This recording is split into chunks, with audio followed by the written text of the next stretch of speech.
Okie dokie. The next quest in the Eden storyline is Deploy the Core, given to us by Reen. We are in the Empty of Norvrand. Here we go. I wonder what's taking Thancred so long. Cutscene. It's a cutscene. That's what's taking him so long. We're just having a discussion, the three of us. Ah, there he is. She goes running off to him. He's just walking back from somewhere. We all go running off to meet him. Well, that was rather uneventful. Not that I'm complaining. Did you find anything? No, thankfully. There's naught but barren plains in every direction, apart from Eden, obviously. I tried approaching it, and the brute didn't even seem to notice me. I thought it best not to tempt fate, so I withdrew. We should act now, before it's fully awake. Meaning what exactly?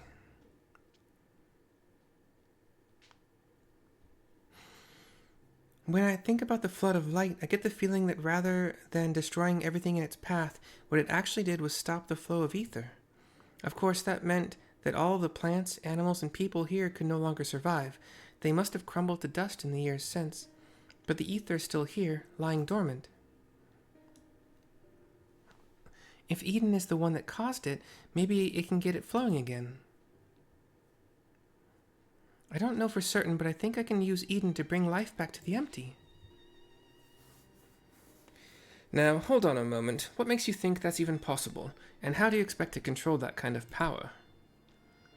Reen's aspirations may not be as preposterous. I know that word, I promise, I just suck at speaking sometimes. Reen's aspirations may not be as preposterous as thou dost surmise. Preposterous? Gosh dang it. I believe Minfilia halted the flood of light's advance not by destroying Eden, but by silencing it. And in so doing, she hath gifted us an opportunity too precious to waste. Even now, the flame of hope burns on, says Thancred. Gets a nod from Urianger. Aye, as Minfilia's successor, it standeth to reason that Reen doth possess the means to exert her will over Eden, but such a monumental task is not to be taken lightly. What sayest thou, Mercy? I have options. I imagine this is easier said than done, or it would put Reen's life at risk. I imagine this is easier said than done.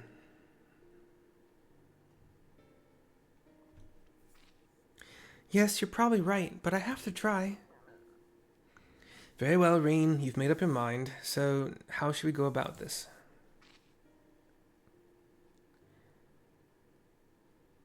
I have an idea. I've been studying it carefully ever since we arrived, and it seems to me that the light is more concentrated at a certain point. I suppose you could call it the core. That giant Talos had a core too, like a beating heart. It controlled the flow of ether. If Eden's core is the same, perhaps we could use it to restore the etheric balance? Urianger is thinking on this. The theory is certainly sound.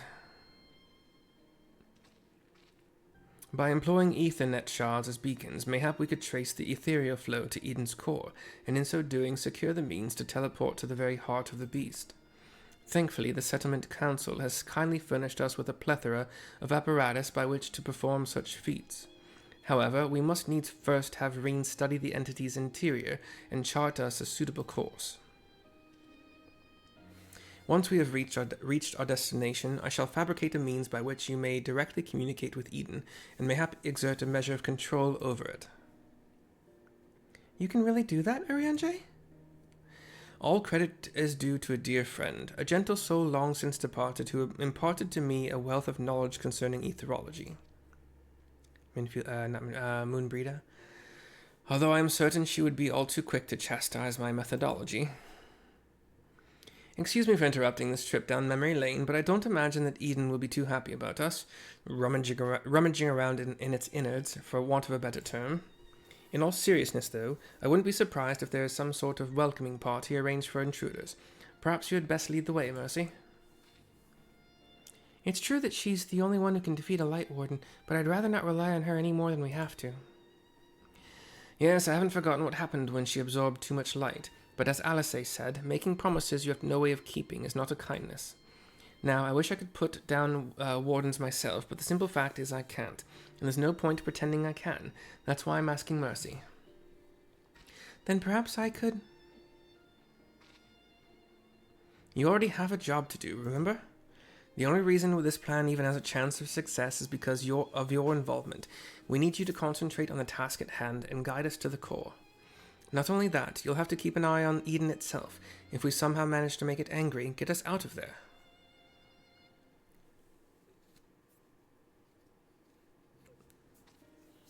Are you sure you want to go through with this? Says Reen to me. My options are, this is what I do best, or, for lack of any better plans, this one will have to do.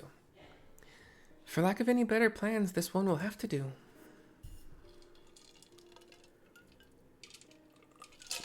I won't let you down. Though we will remain here, Reen and I shall do our utmost to guide thee along the ethereal stream. After thou hast breached the exterior, we shall remain in contact via these link pearls, courtesy of our comrades in the Crystarium. Being relics salvaged from the Crystal Tower, I fear they may be somewhat less reliable than those to which thou art accustomed. I'll give him a nod. Quest accepted. Finally, jeez. Only 6 minutes in.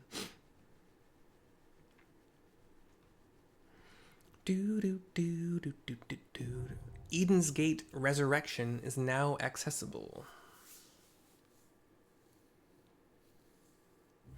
I want to see... I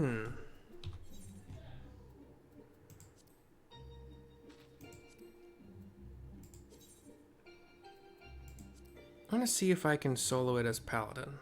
100.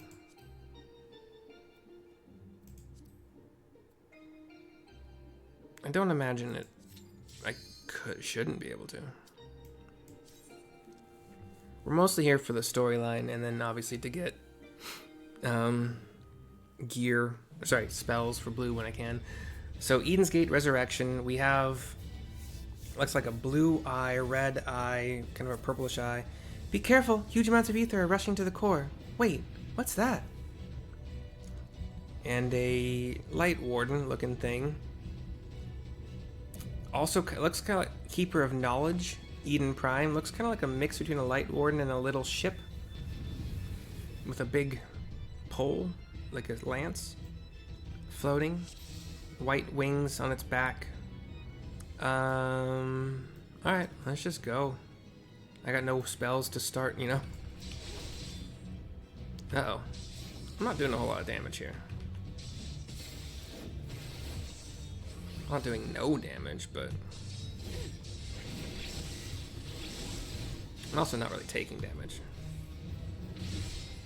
And I have ways to heal and get mana back, so we'll see. Oh geez, okay.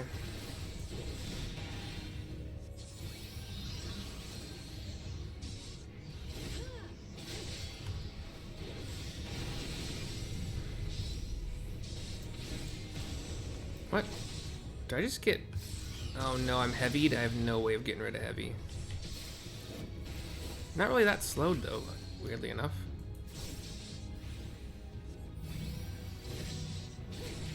A spread out mechanic, have nobody to spread out away from.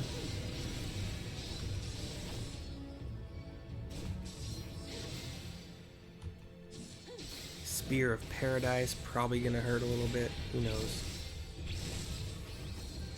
My Holy Sheltron has a regen effect, so that looks like it's probably going to be like a... I probably want to get behind you, don't I? When they teleport to one side of the field and then face toward the center, usually it's some kind of a area-wide thing. Yeah.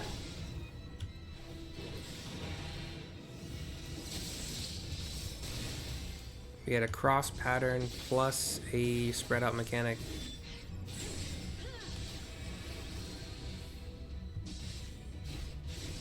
%. Uh-oh. We have a new battlefield with some white portals. Yeah. Yeah. Yeah. Yeah. Some beams of light will shoot from the portals. A lot. Over and over again. Very annoying. Oh shoot. And you're gonna get behind him again. Almost got me. You saucy minx. I see what you're trying to do there. We're probably shifting back now.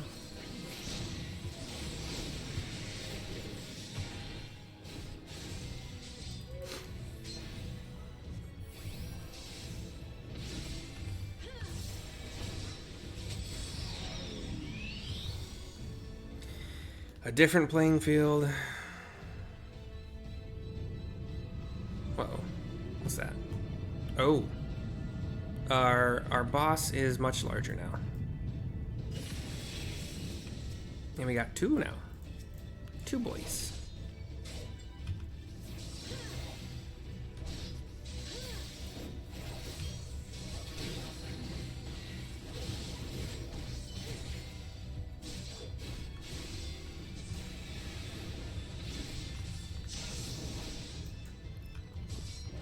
Two demons with spears, kind of like broken halos at their backs. Probably wanted to be tanked separately. I don't know. You never know. Unless you've watched the video or done the fight, I suppose, then you probably know. Hopefully you would know by that point. But they're not doing any damage to me, really. And now they're gone. Eden Prime. Oh, he's underneath us. Ooh. And gigantic. The camera kind of rotates to show him underneath us, and then some energy from that press-on light I was talking about in the previous quest. Oh, now we see the world, and some triangular and circular patterns around it, and it's rotating. There's Roman numerals inside of it. Looks like 1 through 12, maybe. And then a beam of light is shooting me into a nebula? And then there's this big black nova. This is a very beautiful fight. I've taken 11,000 damage out of my 296,000 hit points. Oh no. Spread out mechanic.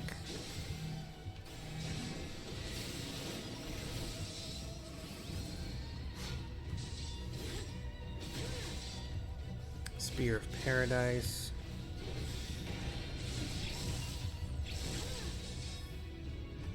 I'll have Sheltrons for days, man. Get behind it.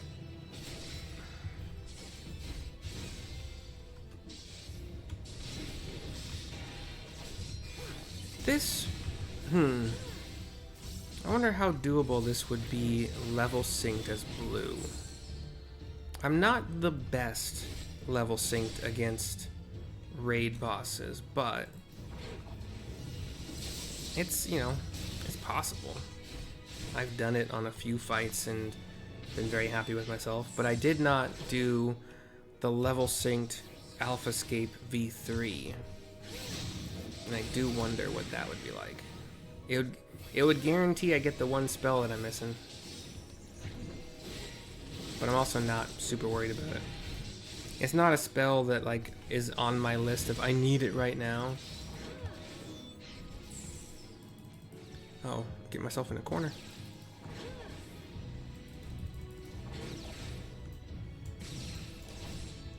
Oh yeah, he's doing, yeah, you want to go to him, that's right.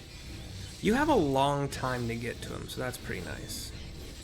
But I wonder, if you're doing this in a group, you probably, like those beams of light, I would assume are targeting everybody, not just one person, because that would be kind of weird if they were just targeting the one person.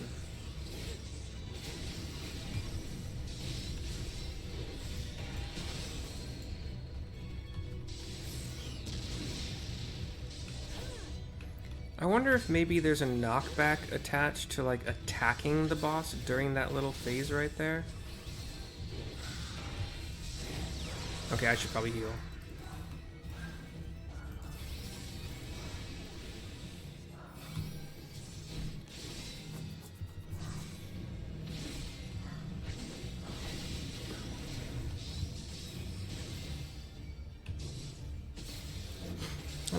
paladin.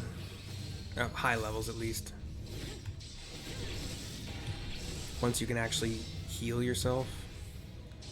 Like, you play Final Fantasy XI, and paladin can heal themselves from, like, level 5 onward. Or is it 5? You know, and that's how they're supposed to hold threat, you know. Not so in this game, obviously. You don't hold threat by healing yourself. Although, also, paladins in that game would hold threat with flash or, you know, whatever they had at the time. They could go / blue mage for a little bit of threat generation too.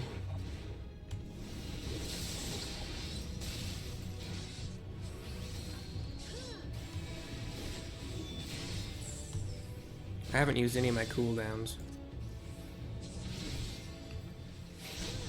Probably should and probably could. Jeez, he just rotates between these phases, huh?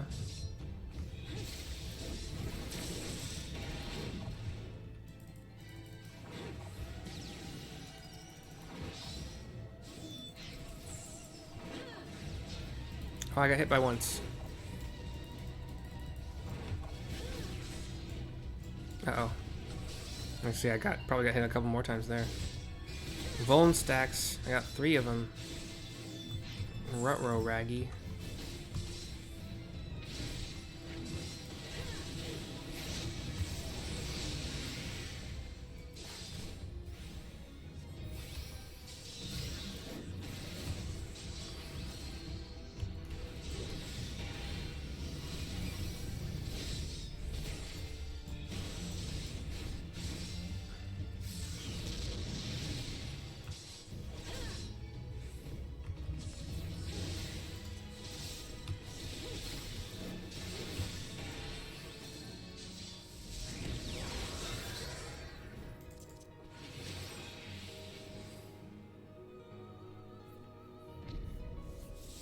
Alright.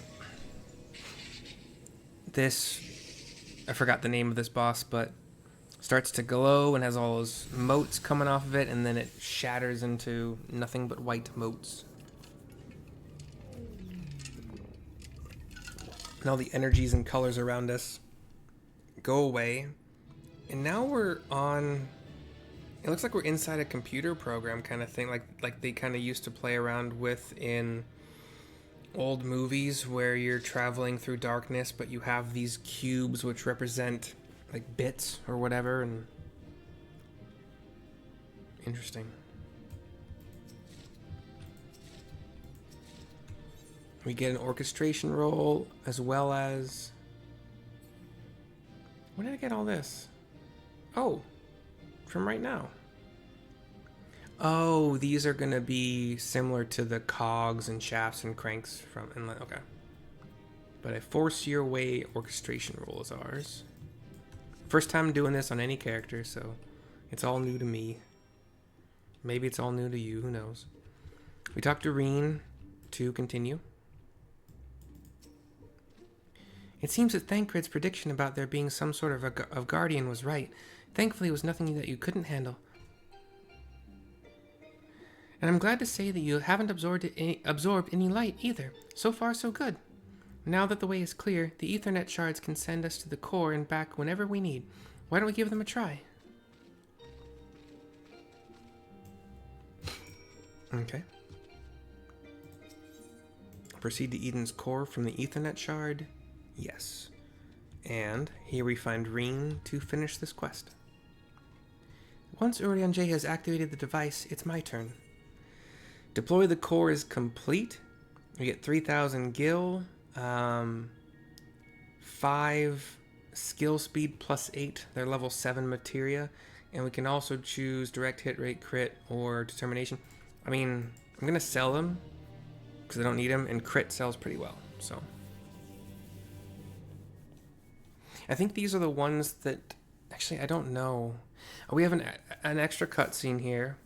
Urian J is kneeling next to some device that he's working on. The time hath come, Reen. She nods, and he gets up from the device, and she approaches it. It's got this spinning circle, like this disc inside, and then there's these purple kind of stacking... convex, like kind of waves that kind of go up and down like accordion, like a little bit. Watch over me, Minphilia.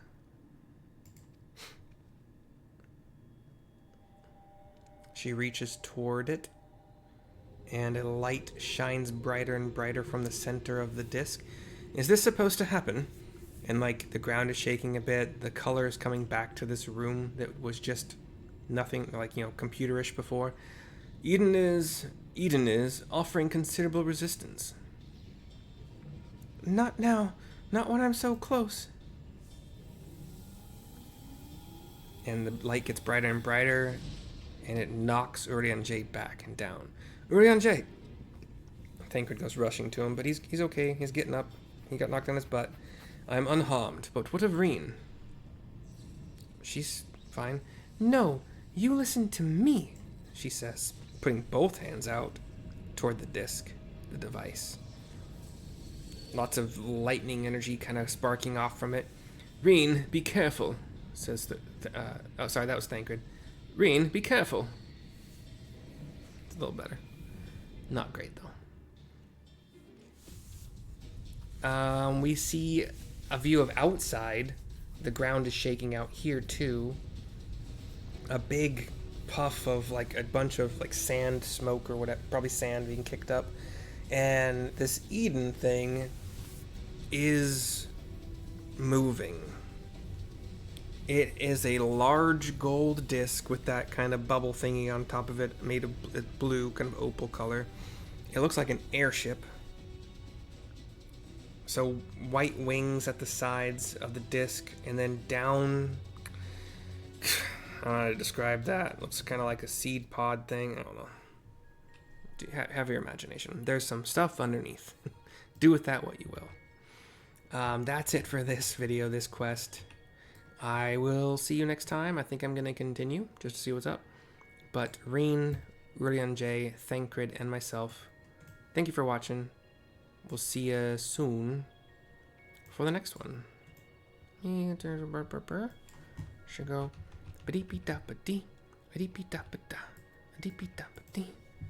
No, I didn't want to talk to you. Dang it. No offense. Sorry. But yeah, we thank you. We'll see you next time. Bye-bye for now. I want to see if I can find a video of somebody soloing that as blue, if it's possible.